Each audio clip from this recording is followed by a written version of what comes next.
શકે, આ વર્ણનો હોય એ જ સેવા કરી શકે. મહાપ્રભુજી કહે સેવા કરવાનો અધિકાર બતાવી છે. અને એટલા માટે આપણે ત્યાં સ્ત્રી અને શૂદ્રોને પણ અધિકાર શ્રી મહાપ્રભુજી આપ્યો, એમનો પણ ઉદ્ધાર કર્યો. કારણ કે વેદમાં જ્યારે આ અધિકાર નતો મળ્યો, પણ એ જ વેદમાં રહેલા પ્રભુને એમની ગોદમાં આપી અને બહેનો પણ ભગવત સેવા કરતા થયા અને એમને પણ ભગવત સેવા કરવાનો અધિકારની પ્રાપ્તિ શ્રી મહાપ્રભુજીએ કરાવી છે. એટલે સ્ત્રી શુદ્રાદુદ્દતિ ક્ષમાય નમઃ, કે આ સ્ત્રી અને શૂદ્રોનો ઉદ્ધાર કરવા વાળા. આપણે ત્યાં વાર્તા સાહિત્યમાં તમે જુઓ તો અનેક પ્રસંગો આવે. ચૌડાની વાર્તા આવે છે, એ કુંજરીબાઈની વાર્તા, ચમાર વૈષ્ણવની વાર્તા આવે છે. 252ની વૈષ્ણવમાં ચમાર હતો, દ્વારિકામાં રહેતો, ચામડાનું કામ કરતો. અને ગુસાઈજી એકવાર દ્વારિકા પધાર્યા અને અલૌકિક ગુરુ પુરુષોત્તમ સ્વરૂપે ગુસાઈજીના દર્શન લીધા. શરણે ગયો ગુસાઈજીની પાસે, કહ્યું કે મને શરણે લો ને મને ભક્તિનું દાન કરો, ભગવત સેવાનું દાન કરો. ત્યારે ગુસાઈજીએ કહ્યું તને શરણે લઉં, પણ એક વચન આપ, તું આજ પછી જીવ હિંસા નહીં. અને એને વચન આપ્યું, જો આપ મને શરણે લેતા હો, હું આપને વચન આપું છું કે ક્યારે જીવ હિંસા નહીં. અને જ્યાં શરણે ગયો, સેવા પધરાવી દીધી અને એવું આદર્શ વૈષ્ણવી જીવન જીવવા લાગ્યો કે ગામમાં રહેલા બ્રાહ્મણોને ઈર્ષા થવા લાગી કે આ છે શુદ્ર સાધારણ ચમાર જીવ અને બ્રાહ્મણોની જેમ રહે છે. રાજાને જઈને ફરિયાદ કરી કે દૂધમાંથી છાશ થાય પણ છાશમાંથી દૂધ ન થઈ શકે, બ્રાહ્મણ શુદ્રની જેમ રહી શકે પણ શુદ્ધ બ્રાહ્મણની જેમ કઈ રીતે રહી શકે. રાજાએ દરબારમાં બોલાવ્યો ચમાર વૈષ્ણવને, પૂછ્યું આ બ્રાહ્મણો કહે કે દૂધમાંથી છાશ થાય પણ છાશમાંથી દૂધ ન થઈ શકે. ત્યારે પેલા ચમાર વૈષ્ણવે કહ્યું કે જો ગુરુ ગુસાઈજીની કૃપા થાય ને તો છાશમાંથી એ દૂધ થાય. પ્રમાણ કરીને બતાવો. અને દૂધનો લોટ, છાશનો લોટો મંગાવ્યો રાજાએ અને પેલા ચમારના હાથમાં આપ્યો. હાથમાં લઈને ગુસાઈજીનું સ્મરણ કર્યું ને કહ્યું, જો મારું સાચા અર્થમાં ઠાકોરજી સ્વીકાર કર્યો હોય તો આપનો પ્રબળ પ્રતાપ આજે આ રાજાને બતાવો. છાશનો લોટો આપ્યો રાજાને અને રાજાએ ઘૂંટડો ભર્યો. મીઠા મધ અમૃત જેવા દૂધનો સ્વાદ એને આવ્યો અને પ્રમાણિત કરીને બતાવ્યું, જો ગુરુની કૃપા થાય તો છાશનું દૂધ થઈ શકે. આવા સ્ત્રી શુદ્રોનો ઉદ્ધાર કરવા વાળા પણ શ્રી મહાપ્રભુજીને ગુસાઈજી છે. કેવા કેવા જીવોનો, અરે કેવા સ્ત્રી શુદ્રોની પશુ પંખીઓનો પણ ઉદ્ધાર કર્યો. ગુસાઈજીનો એવો નિયમ હતો કે રોજ જો એક જીવને ઠાકોરજીની શરણે ન મોકલે તો અન્ન જળ દેતા. એવો નિયમ. એકવાર હંસ અને હંસલી હતા, એમને ભગવત નામ સંભળાવ્યું અને જ્યાં ભગવત નામ સંભળાવ્યું તો એમની બુદ્ધિ એવી નિર્મળ બની, એમને થયું કે આ દેહમાં, પક્ષી દેહમાં આપણે શું સેવા કરી શકીએ. જો જેને સેવા કરવાની વૃત્તિ છે ને એને સેવા મળી જતી હોય. અને વૈષ્ણવ એ જ જેની આંખો સેવાને શોધતી હોય. કોઈ આ ઉભો અમને ક્યાં કહ્યું છે કરવાનું, તો એને સેવા ન હોય. સેવા તો શોધી લેવાની હોય, એના આમંત્રણો ન હોય. સેવા એ વૈષ્ણવની પ્રવૃત્તિ નથી, સેવા એ વૈષ્ણવની વૃત્તિ છે. એને કોઈ પ્રવૃત્તિ, એક્ટિવિટી ન માનો, નહીં તો થાકી જશો. સેવા એ વૈષ્ણવની વૃત્તિ છે. એ વૃત્તિ જ્યારે બની જાય ને તો એમાં જીવને આનંદ આવે. પ્રવૃત્તિ માનીને કરશો તો થાકી જશો, કંટાળી જશો. પણ એ કરતા કરતા સેવા જ્યારે તમારી વૃત્તિ બની જશે તો એ તમારો આનંદ બની જશે. તો સેવા એ જ. અને સેવા ક્યારેય પણ નાની મોટી નથી હોતી. પ્રિય લોકો, આને તો અંદરની સેવા મળી, અમને બહારની મળી, આને શિંગારની મળી, અમને બુહારીની મળી. ક્યારે પણ સેવા શબ્દની આગળ કોઈ પણ વિશેષણ ન લગાડે. આ નાની મોટી, અંદરની બહારની, સેવા એ સેવા છે. સેવા શબ્દ પોતાનામાં પૂર્ણ છે. એને કોઈ વિશેષણની જરૂર નથી, આગળ એની પાછળ કોઈ નામ લગાડવાની જરૂર નથી. જે પણ મળી એને જો નિષ્ઠાથી કરે તો એને એમાં ઠાકોરજીનો અનુભવ થાય. પણ એમ થાય કે પોતાની મળેલી સેવા છોડીને આગળ આવવા જાય તો અહીંયાનો ન રહે, ત્યાંનો ન રહે. તમને લાઈનમાં ઉભા રાખવાની સેવા મળી તો એ રીતે જ ઉભા રહો કે મને ઠાકોરજી મળશે ને તો આ લાઈનમાં જ મળશે. તમને બુહારીની સેવા મળી તો એવી નિષ્ઠાથી કરો કે મને ઠાકોરજી મળશે તો આ બુહારી કરતા કરતા જ મળશે. પણ પછી ધ્યાન એવું રાખીએ કે ના, ત્યાં ઠાકોરજી પાસે જઈને જ ઉભો રહો. જો નજીક જવાની કોશિશ ન કરો, પાસે જતા શીખો. આપણે નજીક પહોંચીએ છીએ પણ ક્યાંક ઠાકોરજીથી દૂર તો નથી થઈ જતા.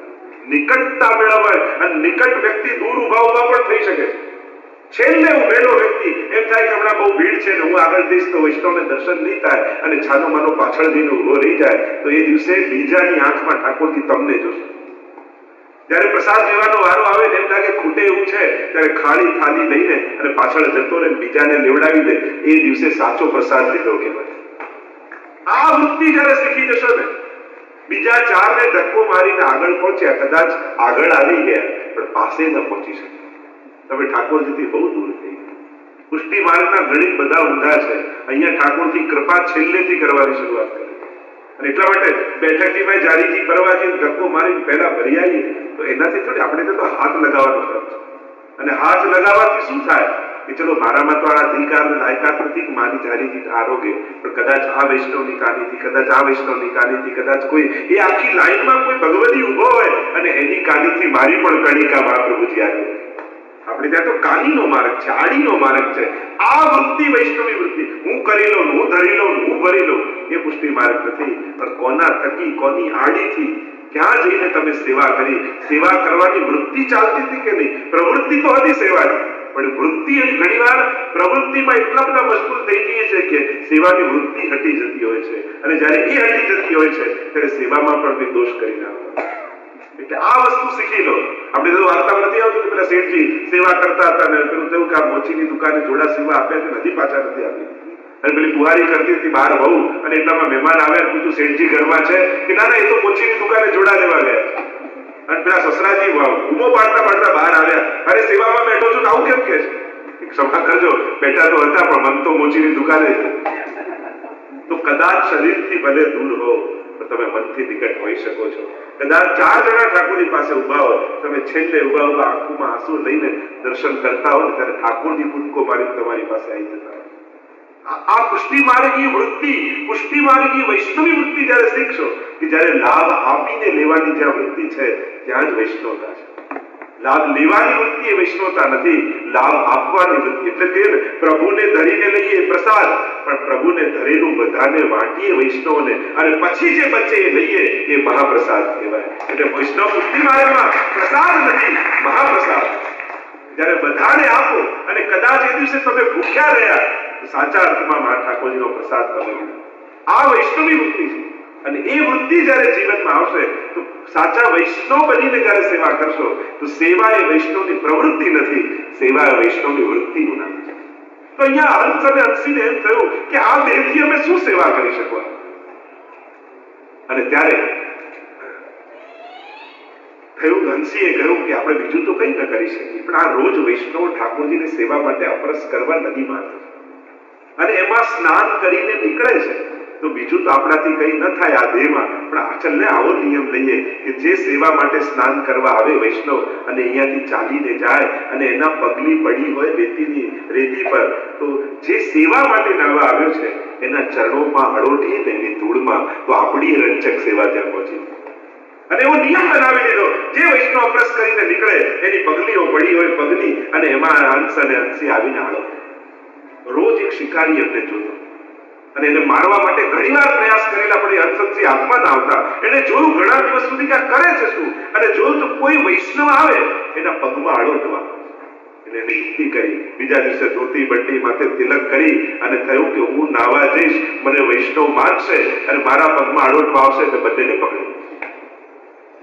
અને પેલો પારધી વૈષ્ણવનો વેશ ધરી અને આવ્યો, નદીમાં સ્નાન કરે. ધ્યાન હંસંસી પાસે છે. હંસે કહ્યું, જો પેલો પારધી છે, શિકારી છે, આપણને મારવા માટે આવ્યો છે. હંસીએ કહ્યું, ઉનકે મન કી વો જાને, મેરે મન જગદીશ. એ ભલે કોઈ પણ ભાવે આવ્યો હોય, આપણો નિયમ છે કોઈ વૈષ્ણવ વેશ ધરીને આવે ને તો આપણે તો વૈષ્ણવ માનીને એના ચરણમાં અડોટવા. આપણે આપણો નિયમ નહીં છોડીએ.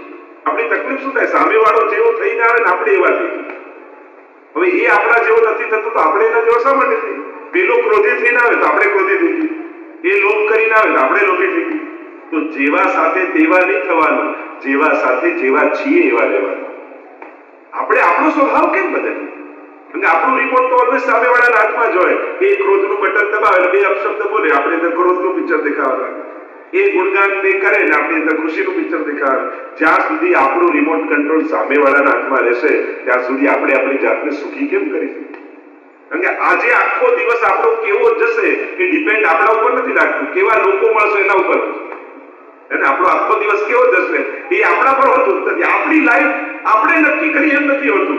આજે હું દુઃખી રહીશ કે સુખી રહીશ એ તમે સવારે નક્કી નથી કરી શકતા. તમને કેવા લોકો મળશે એના પર ડિપેન્ડ કરે. હવે જ્યારે તમારી જિંદગી બીજાના ભરોસે ચાલતી હોય પછી તમે કોઈ સુખ જોઈએ, શાંતિ જોઈએ તો મળે ક્યાંથી? કમથી કમ તમારો આનંદ તો તમારા હાથમાં હોય, તમારું સુખી થવું તો તમારા હાથમાં હોય. તમે નક્કી કરો કે આજે આખો દિવસ મારે દુઃખી નથી. ગમે તેવા સંજોગો આવે એવું સવારે ઠાકોરને દંડવત કરીને જાઓ અને નક્કી કરીને જાઓ કે પ્રભુ આજે વચન આપીને જાઉં છું, આજે હું દુઃખી નહીં, આજે હું પ્રસન્ન નથી. કારણ કે દુનિયાને દુઃખી લોકો જ કરે છે. જે દુઃખી લોકો છે ને દુનિયામાં, એ લોકો જ દુનિયાને દુઃખી બનાવી રહ્યા છે. જે સુખી લોકો છે એમને તેમ થાય કે બધા સુખી થાય તો સારું. તમે જયારે સુખી થઈ જાઓ છો ત્યારે તમને એમ કે ના બધાને દુઃખ જતું રહેવું જોઈએ, બધાને સુખ થવું જોઈએ. પણ આ દુઃખી માણસ છે ને એને એમ થાય કે હું એકલો શેનો દુઃખી રહું. જો માણસને એમ થાય કે દુઃખ પણ બધાને પડે તો વાંધો નહીં, લોકો આ ભૂકંપ આવવાનું છે બધા મરી જશે, બધાનું જે થશે આપણું થશે. તો કોઈ એમ કે ભૂકંપ આવશે તારું ઘર તૂટશે, એવું ના ચાલે, મારું એકલાનું છે. એટલે બધા દુઃખી થતા હોય તો વાંધો નથી. મૂળ વાત છે દુઃખી લોકો દુનિયાને દુઃખી કરી રહ્યા છે. જ્યારે જીવનમાં પ્રસન્નતા, એટલે ધર્મની વધારે દુનિયામાં જરૂર છે. અને ધર્મ જ્યારે પ્રસન્નતા પાથરશે તો એ બધાને આનંદ આપવાની વૃત્તિ થશે. એટલે એમણે કહી રહ્યો હતું કે જ્યાં સુધી ગમે તેટલા કાયદાઓ કડક કરો, ગમે તેટલા નિયમ લો બનાવો, બધું જ બનાવો, પણ માણસ રોકાવાનો. જ્યાં સુધી એની આત્મા એને ખોટું કરતા નહીં રોકે ને ત્યાં સુધી એ માણસને કોઈ રોકી શકવાનું. હવે કોઈના કાયદા, કોઈની કડકાઈ, કોઈની વડ, હવે કોઈનું સાંભળવાનું નથી. હવે દુનિયા એ તરફ જઈ રહી છે કે કોઈ બીજાની વાત સાંભળવાનું નથી. અને એટલે ધર્મની વધારે જરૂર પડશે. કારણ કે ધર્મ એવા સંસ્કાર આપશે કે જ્યાં સુધી તમે તમારી જાતને રોકશો નહીં, કે તમને એમ થાય અંદરથી હું વૈષ્ણવ, મારાથી આ ન ખવાય, મારાથી આ ન પીવાય, મારાથી આમ ન જવાય, મારાથી આવું ન કરાય, તમારી આત્મા તમને નહીં રોકે તો તમને કોઈ નહીં રોકી શકે. બીજા જે કરતા હોય કરે, આપણી અંદર વૈષ્ણવતાનું લોહી વહે છે. આપણે કંઠી ધારણ કરે. એક જગ્યાએ બળદ ઉપર એટલું બધું સામાન ભરી દીધો અને ખેંચીને જતો હતો ભર ઉનાળામાં, એટલામાં એક સામેથી ગધેડું પડ્યું. એને કહ્યું તું રહ્યો બળદ ને બળદ, મારો માલિક જો મારા પર આટલો સામાન ભરે ને હું તો આડો જ પડી જઉં, એટલે બીજી વાર ભરે જ નહીં. બળદ કે તું કરી શકે, પણ અમે તો ગાયના દીકરા, અમારી માં તો ભગવાનની બાજુમાં મંદિરમાં ઊભી હોય અને તારી માને કોઈ મંદિરમાં ઘુસવાય ન દે, એટલે તને તારા મનમાં આવે તું કરી શકે, પણ અમે ગાયના દીકરા છે, અમારાથી આવું ન થાય. એ બીજા જે કરતા હોય કરે, આપણે વૈષ્ણવના દીકરા, આપણાથી આવું ન થાય. આ સંસ્કાર, આ વૃત્તિ, આ ગૌરવ જ્યાં સુધી આપણી અંદર નહીં આવે કે મારા પૂર્વજોનું સ્મરણ કરું, મારા વડીલોનું સ્મરણ કરું કે કેવા વંશમાં મારો જન્મ છે, કેવા કુળમાંથી હું આવું છું, અને આ જ્યારે ગૌરવ આવશે ને એક વૈષ્ણવતાનું, ત્યારે તમને એમ થશે કે મારો જ આત્મા મારો ગુરુ બની ગયો. હવે અહીંયા કોઈ જોતું નથી. પાપ માણસ ક્યારે કોઈ જોતું તો નથી. બસ આપણે ત્યાં જ રોકાયેલા છે. ખોટું કરવા તૈયાર છીએ તો મોકા મળે તો. ઘણાને અવસર નથી મળતો, બાકી ખોટું કરવા તે તૈયાર. તો શું આપણે પાપ એટલા માટે નથી કર્યા કે આપણને ચાન્સ નથી મળ્યા, યા પછી આપણે આત્માથી સંકલ્પિત છે કે ગમે તેવા અવસર મળે મારે ખોટું નથી કરવું? વિચાર કરો. મોટા ભાગની દુનિયા એટલે અટકેલી છે કે એને અવસરો નથી મળતા. આપણે આત્મસંયમ, એટલે હવે એવો સમય આવે છે કોઈ કોઈને નહીં કહી શકે, હવે તમારે તમારી જાતનો નિગ્રહ કરવાનો છે. ને આમ સ્ત્રી શુદ્રોનો ઉદ્ધાર કરનારા શ્રી મહાપ્રભુજી છે. આગળ નામ આપતા સાંઈજી કહે અંગીકૃત્યૈવ ગોપીશ વલ્લભીકૃત માનવાય નમઃ.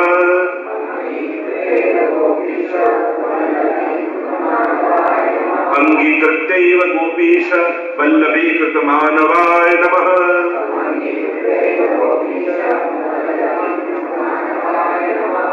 અંગીકાર કરીને મનુષ્યોને ગોપીજન વલ્લભ એવા શ્રી કૃષ્ણને પ્રિય બનાવનારા છે. બ્રહ્મ સંબંધ આપી મહાપ્રભુજી સ્વીકાર કરી અને પોતાની પાસે નથી રાખતા. એ તો કહી સોંપત શ્રી ગોવર્ધન. અહીંયા તો સોંપી દેવામાં ગુરુ દ્વાર બનવો જોઈએ, દીવાર ન બનવો જોઈએ. પોતે દીવાર બની જાય, ભગવાન સુધી જીવને ન જવા દે તો એનું બંધન છે. અહીંયા તો કહી સોંપત શ્રી ગોવર્ધન નાથે, ત્યારે હાથ જીવનો લે અને ઠાકોરજી સાથે હસ્તમેળાપ કરાવી દે. આ ભાવ અને પોતે બ્રહ્મ સંબંધ આપી ઠાકોરજીને પ્રિય બનાવે. કારણ કે જેનું બ્રહ્મ સંબંધ થયું છે આને ઠાકોરજી ક્યારેય છોડતા. આપણે ત્યાં તો અનેક વાર્તા પ્રસંગોમાં છે કે એ રામાનંદ પંડિતની વાર્તા, અનેક વાર્તાઓ એવી આવે છે કે જ્યારે જીવનું બ્રહ્મ સંબંધ લીધું છે. ગુલાબદાસની વાર્તા આવે છે, બ્રહ્મ સંબંધ લીધું અને એવો દુસ્સંગ લાગ્યો ને એવા ખોવાઈ ગયા, ગુલાબ ખાન થઈ ગયા. આગ્રામાં ગણિકાને ત્યાં રહેવા લાગ્યા. મદિરા પાન કરે, ગણિકારા નૃત્ય જોએ, ભૂલી પણ ગયા કે મેં ક્યારે બ્રહ્મ સંબંધ પણ લીધો. પણ આ માર્ગમાં જીવ ભલે ભૂલી જાય, ગુરુ ભૂલતા નથી. એકવાર એક રાજા આવ્યો, કહ્યું મને ચર્મરોગ થયો છે, કઈક ઉપાય બતાવો. ત્યારે ગુસાઈજીએ કહ્યું મારો એક પ્રિય વૈષ્ણવ આગ્રામાં રહે છે, એનું નામ છે ગુલાબદાસ, એના દર્શન કરીશ ને દર્શન માત્રથી તારો રોગ થતો. અને આખી આગ્રામાં ગોતે છે કે ક્યાંક ગુલાબદાસ દેખાઈ જાય, તમારો રોગ મટી જાય. આખા આગ્રામાં બધાને પૂછી વળ્યા, કોઈએ ગુલાબદાસને જોયા છે? બધા ના પડે કે ગુલાબદાસ નામનો તો અહીંયા કોઈ રહેતું નથી. પછી કોઈએ કહ્યું ગુલાબદાસ ને પણ ગુલાબ ખાન રહે છે. આ ગણિકાને ત્યારે એવું કે આમાં કોઈ પ્રિય વૈષ્ણવ હોય ગુસાઈજી, પણ હવે આવ્યો છું ને કોઈ મળતું નથી, તો લાવો જોતો તો જાઓ. અને ઉપર ચડ્યા, દરવાજો ખટખટાવ્યો, અને જ્યાં દ્વાર ખોલ્યું, દાઢી વધેરી, માથા પર ટોપી, પૂછ્યું અહીંયા કોઈ ગુલાબદાસ? ગુસાઈજી એને યાદ કરી રહ્યા, અને જ્યાં ગુસાઈજીનું નામ કર્ણમાં પડ્યું, ચોધાર આંસુઓ ગુલાબદાસના આંખમાંથી નીકળવા લાગ્યા કે અરે મારી ક્યાં દશા, ગુસાઈજી મારો સ્વીકાર કર્યો હતો, હું ક્યાં જઈને પડ્યો છું. અને રાજાએ કહ્યું કે મને કહ્યું છે કે ગુલાબદાસના દર્શન કરશો તો તમારો રોગ મટી જશે. અને જુઓ તમારી સામે આવી મારો રોગ મટી રહ્યો છે. વંદન કરવા લાગ્યો રાજા, અને એને થયું ગુલાબદાસને કે અરે મેં ક્યાં મારી ગતિ કરી છે, ક્યાં મારી જાતને લાવીને મૂકી છે. હું તો ભૂલી પણ ગયો હતો કે ગુસાઈજીનો સેવક થયો, પણ મારા ગુસાઈજી ભૂલ્યા નથી કે એમણે મને અપનાવ્યો. અને ત્યાં એનો દેહ છૂટ્યો અને લીલાબાઈની પ્રાપ્તિ કરી. હા, જ્યારે શ્રી વિઠ્ઠલનાથ વિચારે રે તેને પ્રગટ પદાર્થ વિચારે. શ્રી ગુસાઈજી કૃપા કરે. આ માર્ગ એવો છે, તમે ભલે ભૂલી જશો બ્રહ્મ સંબંધ લઈને, પણ જીવનની યાત્રામાં ક્યાંક કોઈ ક્ષણે એવા સંજોગો આવશે કે કોઈક એવો મળશે ને તમને યાદ અપાવશે, અરે તમે તો વૈષ્ણવ છો ને, તમે તો બ્રહ્મ સંબંધ લીધું છે ને, ચાલો ને મારી સાથે બેઠક કરવા, ચાલો ને સેવા કરવા, ચાલો ને સામગ્રી કરવા. અને એક ક્ષણ તમને એવી સ્પર્શી જશે કે અરે મેં બ્રહ્મ સંબંધ લીધું હતું તો ભૂલી પણ ગયો હતો, પણ મારા મહાપ્રભુજી આજે મને યાદ કરે છે. એવી ક્ષણ દરેકના જીવનમાં, ભલે વહેલી કે મેં મોડી, ક્યાંક ભલે દૂર કે જતા રહ્યા, ભારતની કોઈ પણ સંજોગોમાં ગયા, પણ કોઈ ક્ષણે તમને મહાપ્રભુજી જરૂર પુકારશે. ક્યાંક ગુસાઈજી તમને જરૂર ટહેલ નાખશે કે તું વૈષ્ણવ છું, તું મારો છું. કોઈ વૈષ્ણવ થકી બોલાવે, ક્યાંક ને ક્યાંક સંકેત જરૂર મળશે. અને વૈષ્ણવ એ સમય સમજી ગયો કે આ વ્યક્તિ કે કોઈ પુરુષ નથી બોલ્યો, હમણાં આની ભીતર બિરાજી મહાપ્રભુજીએ મને અવાજ લગાવ્યો. જો એ સમજી જશો, જો પ્રભુ તો કેટલી વાર આપણને મળે છે, આપણે ઓળખી શકતા નથી. तुलसी इस संसार में सबसे मिलिए जाए, ना जाने किस रूप में नारायण मिल जाए. એ કયા રૂપે સામે આવે, આપણી આંખોની તૈયારી. આ તો આપણે વિચારી રાખીએ કે આવું રૂપ, પેલું કહેતા ને કે એકવાર એક ગામમાં પૂર આવ્યું અને પેલો વૈષ્ણવ રહેતો તો બધા બાજુવાળો બોલાવવા આવ્યો કે ચલો પાણી વધીને ડૂબી જશો. એટલે મને તો ઠાકોરજી લેવા આવે તો જ જાઓ. પાણી વધવા લાગ્યું અને બીજે માળ ચડી ગયો. નાવ લઈને પેલો માણસ આવ્યો, બેસી જાઓ, પાણી વધીને ડૂબી જશો. એટલે મને તો ઠાકોરજી લેવા આવે તો જ જાઓ. અગાસી પર ચડી ગયો, હેલિકોપ્ટર વાળા બચાવવા આવે, દોરડું નાખ્યું કે ચલો ચડી જાઓ, પાણી વધીને ડૂબી જશો. લોકો દાદા મને ઠાકોરજી લેવા આવે તો જાઉં, અને પાણી વધી ગયું, ડૂબી ગયો હોય છે. હવે છેલ્લે સુધી પ્રભુને યાદ કરેલા એટલે લાલ પીળો થઈ ગયો, વૈકુંઠમાં લઈ ગયા કે એકવાર ભગવાન સામે લઈ જાઓ, પછી એની ખબર લઉં છું. છેક સુધી પોકાર કર્યો, બચાવવા ના આવ્યા. ઠાકોરજી આગળ એને ઉભો કરવામાં આવ્યો, પેલો ઉમા ભૂપ કરે કે શું પ્રભુ છેક સુધી આપની રાહ જોઈ, એકે વાર બચાવવા ના આવ્યા. ઠાકોરજી કે એક વાર નહીં 3 વાર આવ્યો. પહેલી વાર પાડોશી બની, બીજી વાર નાવ લઈ, ત્રીજી વાર હેલિકોપ્ટર લઈ, પણ તું મને ઓળખી ન શક્યો, એ તારો વાંક. આ તો આપણે વિચાર રાખ્યું કે પિતાંબર ને વેણુ ને મુગટ લે અને આમ લાઈટ ચાઇલ્ડ મ્યુઝિક વાગે ત્યારે ભગવાન આવે. પ્રભુ પ્રત્યેકની સામે આવીને ઉભો હોય છે. ઘણી વાર કોઈ વ્યક્તિની ભીતર હોય, ક્યારેક એની જીભ પર બેઠો હોય, આપણા માટે કોઈ શબ્દો કહેવાતો હોય, ક્યારેક એનો હાથ લાંબો કર્યો હોય આપણી મદદ માટે.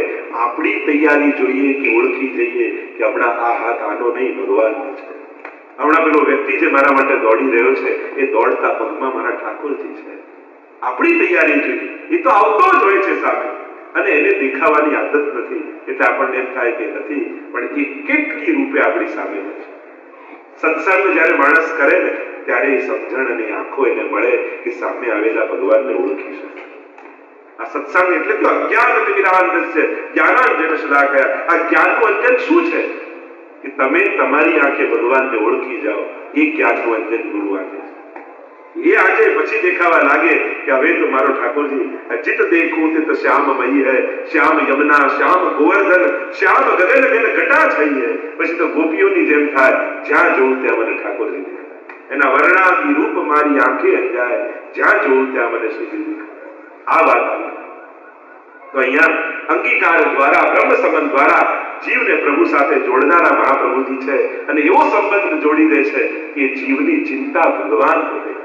જો આપણે એક જ મર્યાદા ભક્તિ અને પુષ્ટિ ભક્તિનો ભેદ એ બતાવ્યો કે અહીંયા જીવ ભગવાનનો હાથ નથી પકડતો, ભગવાન જીવનો હાથ પકડે છે। અને આપણો તો સ્વભાવ કેવો, આજે પકડ્યો અને કાલે છોડી દઈએ, પણ ભગવાનનું વચન એવું છે કે એકવાર જેનો હાથ પકડીશ એનો છોડીશ। એટલે મર્યાદા માર્ગમાં બતાવે કે ભક્તિ કેવી, કે વાંદરાના બચ્ચા છે। વાંદરાનું બચ્ચું હોય ને એના માન્ય પેટ સાથે ચોટેલું, અને વાંદરું એક ડાળથી બીજે ડાળ, એક મકાનથી બીજે મકાન કૂદે, પણ ચિંતા બચ્ચાને રહે, કારણ કે એને પકડ્યું છે, માને નથી। બચ્ચાને એમ થાય કે જો મારી પકડ છૂટશે તો હું પડીશ। આ મર્યાદા ભક્તિ છે કે જ્યાં જીવ ભગવાનને પકડવા જાય છે અને એને ભય હોય છે જો મારી સાધનામાં ભૂલ થઈ તો મારું પતન થશે। પણ પુષ્ટિ ભક્તિ તો બિલાડીના બચ્ચા જેવી છે। બિલાડીના બચ્ચાને એક જગ્યાએથી બીજી જગ્યાએ લઈ જવું હોય તો એની માં એને મોઢામાં પકડીને લઈ જાય। અહીંયા ચિંતા બચ્ચાને નથી, એ તો નિશ્ચિત છે, ચિંતા માને છે કે જો મારી પકડ છૂટશે તો હું પડીશ, મારું બચ્ચું પડશે। એમ આ પુષ્ટિ માર્ગમાં તો અહીંયા બ્રહ્મ સંબંધ લીધા પછી જીવ મુક્ત થઈ જાય અને ભગવાન ચિંતિત થાય કે ક્યાંક મારા ભક્તનું અહિત ન થઈ જાય, અને સદા સાવધાન ભગવાન રહે કે મારા ભક્તનું તો કઈ અહિત નથી થતું। કારણ કે અહીંયા એ શરણાગત લાવનાર પણ ભગવાન છે અને શરણાગત લેનાર પણ ભગવાન છે। એટલે જ કોઈએ પૂછ્યું લાકડા પાણી કે તું બધાને ડૂબાડે છે, પણ આ લાકડા જોડે તને કેવો પ્રેમ છે કે તારી અંદર બજે નાખીએ ડૂબી જાય, પણ લાકડું નાખીએ તો તારે છે। યા કોણ પ્રેમ की રીત, આ કયા પ્રેમની રીત છે કે काष्ट न डुबावे काष्ट को, जल ने डुबावे काष्ट को, यह कौन प्रेम की रीत। ત્યારે પાણીએ કહ્યું, अपनो सींचो जान के ये है